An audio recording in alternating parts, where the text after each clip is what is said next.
Every single person has what is called a line of sight. The line of sight is what you see when you look up. It's the job you do and what is going on around you. And everybody can find ways to improve what is going on in their line of sight. Let me just say this, that success in life is directly proportionate to the quantity of new ideas that you come up with on a day-to-day, week-to-week basis. A person who comes up with a continuous stream of good ideas, or even a continuous stream of average ideas, is a person who is destined to great success in business. People who come up with no ideas or very few ideas are usually stuck where they are. So look in your line of sight. What do you see around you that may lead to improvements? Every advance in human life begins with an idea in the mind of one person. It's ideas that you generate that enable you to solve your problems, overcome your obstacles, and achieve your goals. Ideas are the keys to the future. It's hardly possible for you to achieve anything of note except to the degree to which you think and do something new and different from what's been done before. All it takes is a small innovation to lay the foundation for a fortune and great success in life. Ideas are a mode of transportation, a vehicle that you can use to take you from wherever you are to wherever you want to go. Your job is simply to generate as many ideas as possible, to evaluate them carefully against your current goals, and then to take action on them. There's virtually no obstacle in life that you cannot overcome with the power of thought, with the power of creative concentration, with the power of ideas. Everything you see around you is the result of what was initially a single idea in the mind of a single person. Our entire world started from thought brought into reality. All great changes in human life and human destiny begin with an idea that causes you to see things differently and to take action that you would not have taken in the absence of that idea. Wherever you are, whatever you're doing, whatever your situation, you have the creative capacity in the form of an infinite ability to generate ideas to solve any problem and achieve any goal. It's up to you. One idea can make you rich. A lot of good ideas can move you steadily upward in the work you do, and ideas are free. Now just think, there's nothing now being done commercially that will not be done better, much better in the years ahead. Next year's homes and most of what's in them will be better than this year's. Next year's cars will be better. Next year's manufacturing, distributing, marketing, and selling and advertising should be better. Nothing is now being done as well as it must be done in the future, and every innovation, every new improvement will be somebody's brainchild. Remember, whatever you now do for a living will be done differently, quite differently a few years from now. Never in the history of mankind have the opportunities for all of us been so great. But the great majority of people will be the beneficiaries of progress, not those who bring it about. Which group are you going to belong to? If you want to be a contributor, not just a beneficiary, here's the first rule. It says, the gold mine. The key to every human being's success lies in his mind, the gold mine between his ears. So, think. Think deliberately and with a purpose. Use the gold mine between your ears. Begin by thinking at a special time every day. Here's the best way I've found to make yourself think. Start getting up a little earlier than you're accustomed to. Right off the bat, this gives you extra time that 95% of the men in this country are not using at all. 1 hour earlier a day gives you 6.5 extra 40-hour weeks a year. But at this time in the morning, sit down to a clean sheet of paper. At the top of the paper, write your financial goal. Now, this is the amount of money per year you intend to earn soon. Incidentally, you might like to keep this to yourself, too. It's nobody's business but yours. Then, start to think. Think about your goal and what it'll mean to you and your family. Then see how many ideas you can come up with to help you reach that goal. Ideas to improve what you now do for a living. Try for 5 ideas every morning and write them down. And save those sheets of paper in a special idea file. Many, perhaps most of your ideas will be worthless, but some of them will be very good. A few will be excellent, and every once in a while you will come up with something really outstanding. You see, 5 ideas a day is 25 a week if you don't think on weekends. Now that's more than 1,000 ideas a year.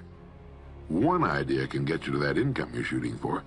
Try not to think of things outside of your own line of work or whatever it is you're most interested in. To think well and profitably, you must discipline your thinking. Keep it on course, controlled, keep it in one field, specialize. Back during the Depression, a New York lumber dealer was growing rich while other lumber dealers were going broke. When asked how he did it, he said, "Every evening when I get home, I close myself up in a quiet room, sit in a comfortable chair, and ask myself, how will my business be conducted 10 years from now? Then I try to do it now." Instead of competing with every other lumber dealer, which is what they were doing, he was creating. He was doing the very thing man was designed to do, the very thing man does best. The experts tell us that every one of us has within him deep reservoirs of ability, even genius, that he habitually fails to use. Well, let's begin now to reach into these deep, rich areas of pure net profit and use more of our real abilities. Let's think. Well, not too long ago, the great Nobel Prize-winning Dr. Schweitzer was asked in London, "Doctor, what's wrong with men today?" And the great doctor replied, "Men simply don't think. If we follow the crowd, we haven't got a chance. If we think independently and follow our good ideas with action and stay with it, nothing in the world can keep us from succeeding." And please appreciate this, because I started so far down, I had to look up to see bottom. Please appreciate this. All you have to do is study what the top 10% of people do and do the same things. All you have to do is continuously learn and practice, and as sure as God made little green apples, by putting one step in front of the other, you must get into the top 10%, as long as you set that as your goal. Now, I work with many of the best people in many fields, and here's the turning point. In every case, when a man or a woman goes to the top, it is after they make a decision to go to the top. And if you make that decision, I'll tell you what will happen, is that you'll run into a lot of rough weather. It's going to be hard. It's going to be difficult. You're going to have a lot of disappointments. You're going to fall back several times. In fact, we say that life is a process of 2 steps forward and 1 step back.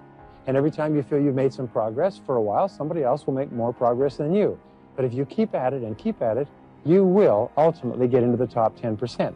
Knowledge today, according to our statistics, knowledge is doubling every 2 to 3 years.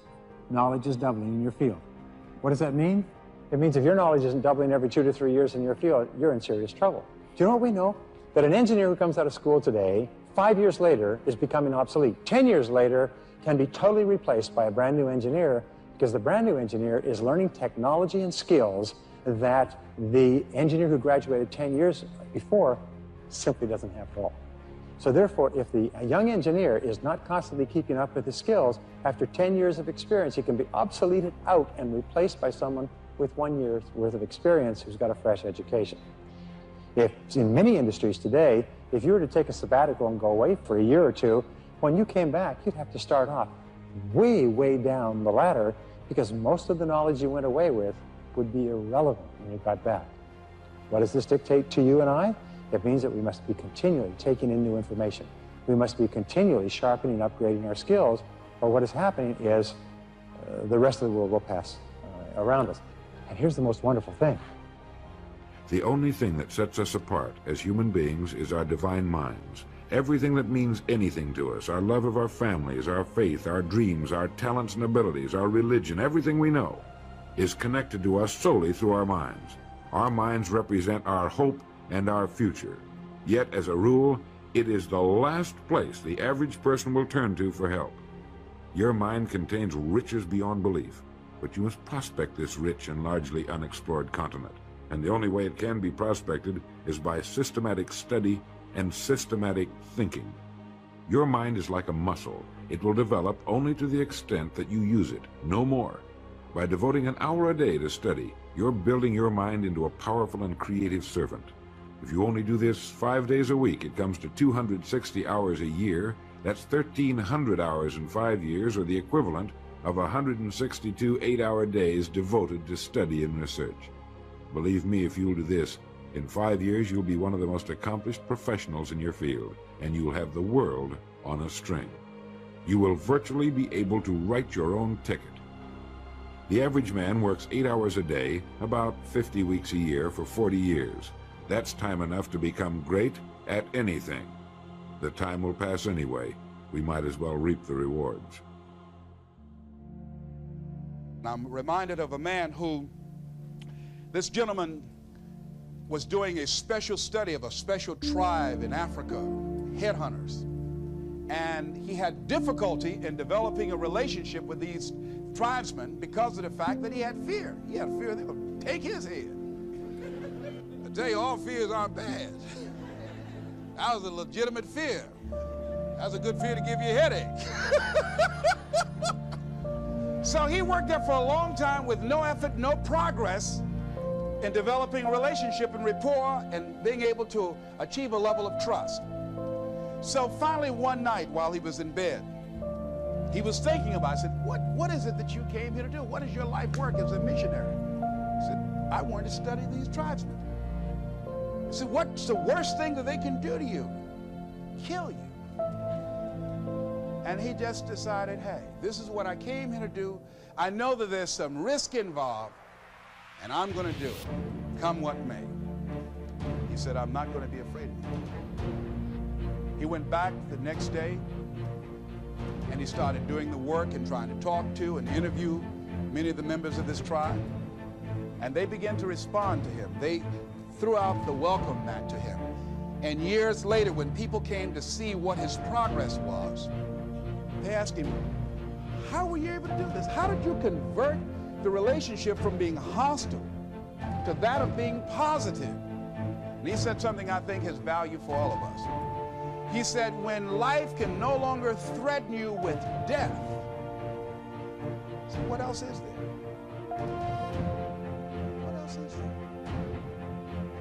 And the majority of the fears that we have are not life or death fears.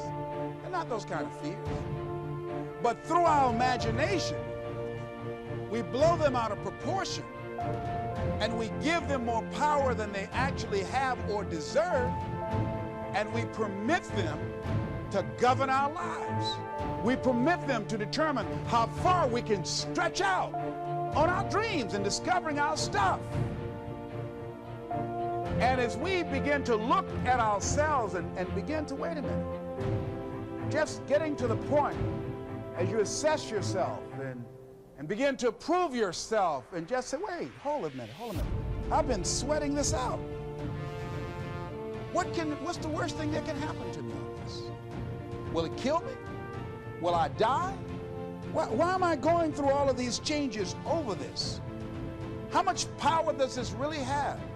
And am I the one that's feeding the power into it? See, a lot of times we allow ourselves to be fed and to be programmed into to being afraid. I mean, you watch the news and read the newspaper, you'll be scared to come out of the house. Am I right? You'll be afraid. So what kinds of things, what kinds of thoughts are you feeding your consciousness? What kind of things are you putting in your mind that will enable you to either move forward or to justify why you're staying where you are? We go through life really blocking ourselves constantly. And fear is one of the greatest instruments that we could use to stifle our true potential. When you begin to look at your life, you can decide to use fear as a blocker, or you can decide to use it as building blocks.